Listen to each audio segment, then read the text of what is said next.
আউযু বিল্লাহি মিনাশ শাইতানির রাজিম। বিসমিল্লাহির রহমানির রহিম।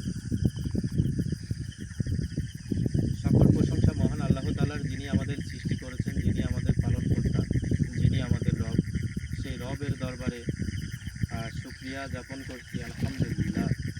আমাদেরকে সুস্থ রেখেছেন এবং আমরা সুস্থ থেকে আপনাদের কাজগুলো সম্পূর্ণ করার জন্য দূর থেকে দূরান্ত এই পথে ছুটে এসেছি। আপনারা দেখতে পাচ্ছেন যে এইটা একটা চলন্ত নদী। এই চলন্ত নদী দেখতে পাচ্ছেন যে যত দূর মন চায় তত দূর এইখানে সেই চলন্ত নদী। এই নদীগুলো আসলে যখন আমরা কাজ করি তখন এই চলন্ত নদীগুলোকে কাজ করার জন্য ছুটে চলে আসতে হয় এই যে নিচে রাত্রের মধ্যে। এই রাত্রে এখানে কার্যবিধিগুলো আসলে সম্পূর্ণরূপে যখন আমরা সম্পূর্ণ করতে চাই তখন আমাদের এইখানে চলে আসতে হয়, কারণ আমাদের এই যে জায়গাতে আমরা বসবাস করি সেই জায়গা থেকে এই জায়গাগুলো অনেক দূর দূরান্ত থেকে আমরা ছুটে আসতে হয়। তো ছুটে আসার পরেও যখন এই কার্যগুলো সম্পন্ন করি তখন নিজের আত্মাতে আসলে নিজের মনকে খুবই শান্তি দিতে পারি এবং শান্তি মনে হয়। তো আমরা এমন একটা কাজের মধ্যে এখানে আসছি।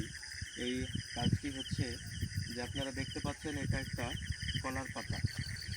এই যে দেখতে পাচ্ছেন এটা একটা কলার পাতা। এই কলার পাতাতে কলার পাতার মধ্যে রয়েছে একটি পুতুল।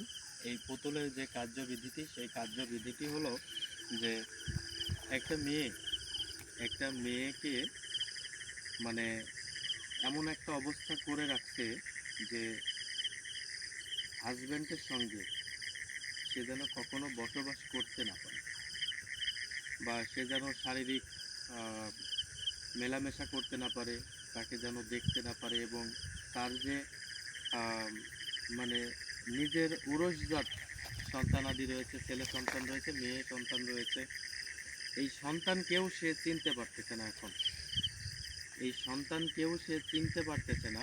এই জন্য তার ওপরে যে কালো জাদুটা করা রয়েছে সেই কালো জাদুটা হচ্ছে পুতুলের মধ্যে রেখেছে। এই পুতুলটা আমরা এখন এখানে নিষ্পত্তি করতে হবে। এই পুতুলটা এখানে নিষ্পত্তি করে জিনের মাধ্যমে সেই পুতুল দ্বারা ওই পুতুলকে নিঃশেষ করতে হবে। এই জন্য এই উভয় সংসারগুলো জোড়া লাগানোর জন্য তার উপরে যে বানগুলো মারা রয়েছে সেই একইভাবে আমাদের আবার কাজ করতে হচ্ছে এই বানটা উঠানোর জন্য। এই বানটা যেভাবে ওনারা করে রাখছিল আমার এই বনের উপরে, সেই বনের উপরে এই বানটি উঠানোর জন্য ঠিক একই পদ্ধতিতে আমরা আগে হাজিরানায় দেখেছি। হাজিরানাতে দেখার পরে তারপরেই কিন্তু আমরা এই পুতুলটা এখানে নিয়ে চলে আসছি।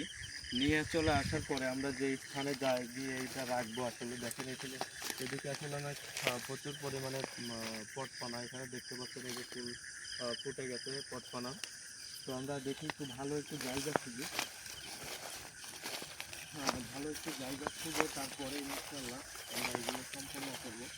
আর যে বিষয়টি রয়েছে যে তার ছেলে এবং সন্তান উভয়কেই বুঝতে পারতেছে না, তো উভয়কে যখন বুঝতে পারতেছে না তখন এই সংসারকে যে কোনো মূল্যে এই যে ছেলে এবং মেয়ে রয়েছে এদের মুখের দিকে তাকিয়ে আমরা এই সংসারটাকে ধরে রাখতে চাইতেছি, এবং যে কোনো ক্রমে আমার যদি জীবনের বিনিময়ে হয় তারপরেও আমি এখানে একটু ফাঁকা আছি।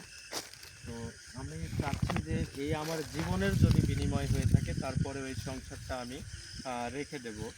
যে কোনো ক্রমে আমি চাই না যে অপর একজন এই সংসারটা ভাঙতে চাচ্ছে, সেও হয়তো নেবে না, আমার এই বোনটিকে সেও নেবে না। বোনটির নাম আমি আসলে বলতে চাইছিলাম না, তারপরেও বলতে হচ্ছে। নামটি হচ্ছে মনিকা।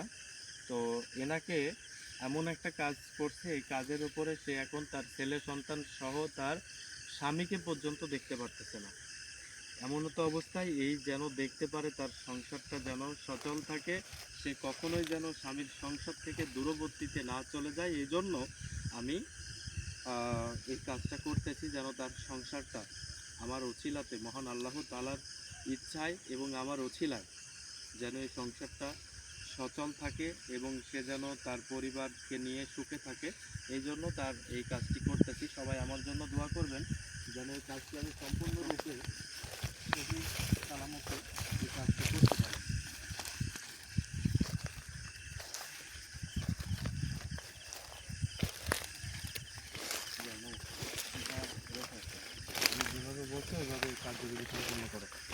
এখানে এখানে এখানে, হ্যাঁ এটা মোড়ন দাও ভালো করে। তুমি ওই পাশে দাও, আমি এই পাশে আসো, এই পাশে আসো, এই পাশে আসো, এই পাশে আসো, এই পাশে আসো।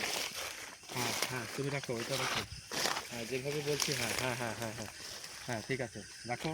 হ্যাঁ হ্যাঁ ওইটা যেন ভাসে না ওঠে, তুমি মাটি চাপা দিয়ে দাও, মাটি চাপা দিয়ে দাও।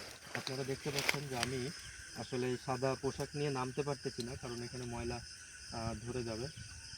এই কারণে আসলে এই কারণে এখন এই কাজটা করা, কারণ এমন একটা অবস্থায় করে রাখলাম যে এখানে কেউ আসলেও সহজে ওইগুলো কেউ খুঁজে পাবে না, আর এগুলো আসলে ওঠানোর সম্ভাবনা নেই।